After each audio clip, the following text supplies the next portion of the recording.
E aí galera, beleza? Bom demais? Vai sair a segunda parte da segunda temporada de Sandman pela Netflix. E hoje nesse vídeo a gente vai comentar um pouco sobre os 6 primeiros episódios, né, dessa segunda parte, da segunda temporada. E vamos falar também o que funcionou, o que não funcionou e o que esperar dessa segunda parte aí que a Netflix vai estar mandando pra gente aí nessa semana. Bora comigo! E galera, pra quem não viu, já está disponível os 6 primeiros episódios aí da segunda temporada. E dia 24 agora de julho, eles vão lançar mais 5 episódios aí, né, da segunda temporada. E dia 31 também de julho, eles vão lançar aí um episódio bônus chamado A Morte, o Alto Custo da Vida. E esse último episódio, dia 31, tem muito ao fato de manter o hype ali, né, da temporada. Ter já saído na internet a confirmação, a suposta confirmação de que Sandman realmente não vai ter a sua terceira temporada, sendo finalizada agora na segunda. E comentando aí sobre esses 6 primeiros episódios da segunda temporada, eles adaptam ali o arco da Estação das Brumas e Vidas Breves, que visualmente a gente pode perceber que está muito lindo, a fotografia e o clima onírico continuam impecáveis ali, né? Com cenas que parecem pinturas de fato, né? Mantendo aí o padrão da série Sandman que a gente gosta. E alguns pontos positivos que a gente pode ver nesses 6 primeiros episódios é que Morpheus ali de fato continua passando aquela profundidade, aquela frieza que ele tem como personagem, que está muito bom. Outro ponto positivo ali é que a estética continua super caprichada, a direção de arte e a trilha sonora continuam muito imersiva, seguindo aí o padrão de toda a série Sandman. Um ponto para mim que foi muito positivo, com destaque, e que creio eu que para vocês também, seria a parte ali do inferno, a parte do Morpheus ali de fato reencontrando a Nada, indo atrás dela, conversando com ela de fato. Tem frases ali muito fortes que ela passa para ele, dando a entender que ele entra até em conflito consigo mesmo na questão dos seus sentimentos, se ele ama ou não ela. Isso aí ficou muito legal na série também. E partindo para os pontos negativos aí, não que sejam muitos, né, e que não estragam a série, principalmente, tem que se falar isso. Mas um ponto ali que eu achei que foi demasiado foi as explicações ali, que pra mim deveriam ser mais como na primeira temporada, onde são explicações mais sutis, onde que a gente tivesse que deduzir ali e não dar tudo de mão beijada. Deveriam ser mais explicações pontuais, mais sutis ali, igual foi na primeira temporada de fato. Algumas partes ali, alguns episódios, melhor dizendo, pra mim foram acelerados um pouco, principalmente devido ao fato deles terem que adaptar algumas coisas ali dos quadrinhos, né, no curto espaço de tempo que tem a série.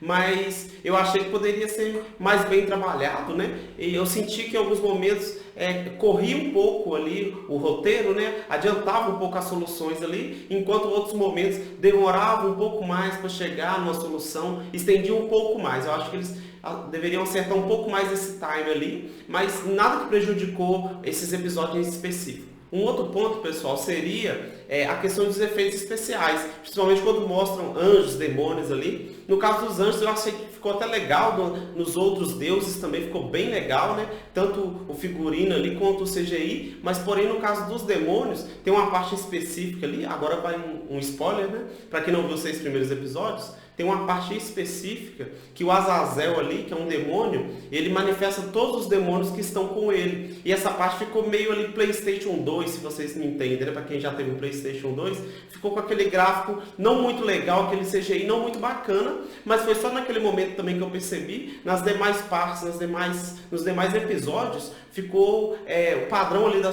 série Sandman mesmo, um padrão ok ali que não atrapalha nada a história e nem o andamento ali ou a imersão da gente. E falando claro aí, né, pessoal, dessa primeira temporada, o que teve de melhor aí foram a aparição dos demais irmãos aí do Morpheus, que são todos os perpétuos ali que apareceram, e vamos falar um pouquinho sobre cada um deles. Começando aí com o Desejo, que ele continua de fato aquele irmão ali, né, aquele perpétuo provocador e tudo mais, que até faz planos ali para poder, digamos que, infernizar um pouco ali, brincar, né, segundo ele, que tudo ele acha graça, né, brincar ali com o irmão Morpheus. E é bastante legal que a gente percebe que toda vez que desejam estar em tela, a gente percebe aquela sensação mais intensa ali, que pode ocasionar alguma briga ou algo mais acalorado ali durante a conversa entre eles. Isso é bem legal. E falando sobre o Destino, ele aparece na série aqui sempre enigmático, né? Com aquele tom mais sério dele ali. E ele sempre parece saber de fato tudo o que está para acontecer. E é o Eterno que mais dá a sensação de peso e mistério. E a Morte aqui, né, continua aquele personagem que dá conselhos para o Morfeu, e um ponto alto aqui dela também, nesses episódios, é que ela dá uma visão filosófica sobre a vida, que aqui vai ter um spoiler, né? Que tem um determinado momento que Morfeus procura um velho amigo, que já vive há muitos milhares de anos, e ele morre.